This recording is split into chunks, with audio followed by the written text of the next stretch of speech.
Welcome, welcome, welcome to Story Time with me, Miss Sheila. Hope you're having a wonderful and beautiful day. Today's story is called The Lion Inside. So I put my Simba towel up because he's a lion, even though he's a baby right there. But let's find out what the story's all about, okay? This is a lion, a lion. So the lion inside. So let's get into it. In a dry and dusty place where the sand sparkled gold stood a mighty flat rock, all cranky and old. And under that rock, in a tiny full house, lived the littlest, quietest, meekest brown mouse right there. See? Ooh.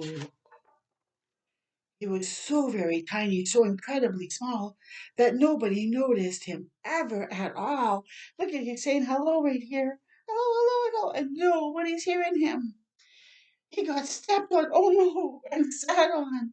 He missed out on stuff, ignored and forgotten. So the elephant stepped on him, and the zebra sat on him. His mouse life was tough. Oh, look at he got a big, big ear. Meanwhile, far above, on top on the rock, times were times were quite different. It was lion o'clock. This huge, toothy creature made sure everyone saw how important he was by how loud he could. What? He could roar. He was head of the pack. He was shouty and proud. He loved flexing his biceps and wowing the crowd. Look at, he's lifting up that hippo.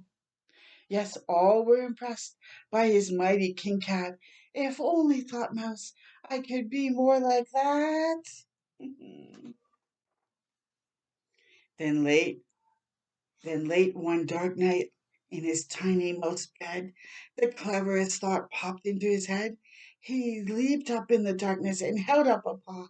I got it, he said. What I need is a roar. I mean, what if this mouse with the weeniest squeak were a little more brrr and a little less meek? Well, he'll still be the smallest of fuzzy brown mice, but he'd make friends and join in, and life would be nice. Hmm. Yes, thought the mouse, I must find out how. I will learn how to roar, and I will learn it now. But it wouldn't be easy. There was only one beast who could teach him this thing, but he might make him a feast. So he's really imagining all this. It was time to be strong, take a chance after all. Forever was such a long time to feel small. So he made himself brave, and he thought like a winner. He set off for the top, hoping not to be a dinner.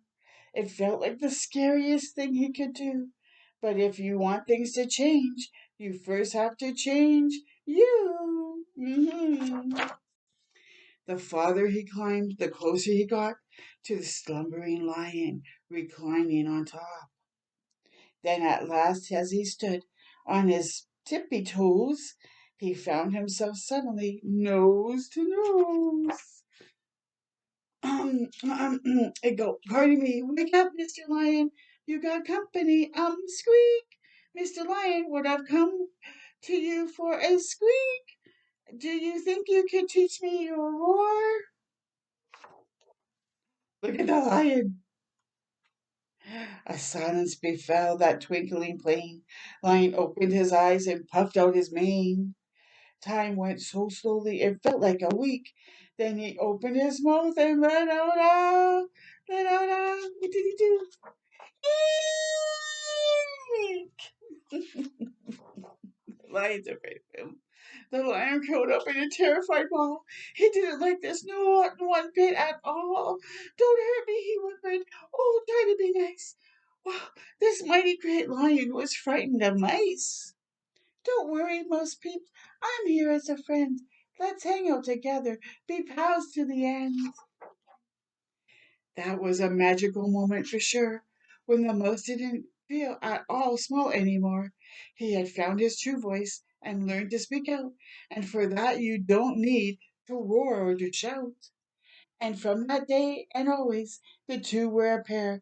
They both liked that rock better, now that the rock was to share. The mouse was still little, felt big in his head, and lying he still roared, but with laughter instead. Yes, that day they both learned that no matter your size, we all have a mouse and a lion inside. Wow, what a great story. I so hope you enjoyed it. And I hope you remember you need to conquer your fears and go for what you need, right? Yes. Until next time with me, Chili, you keep staying late, right? Bye for now.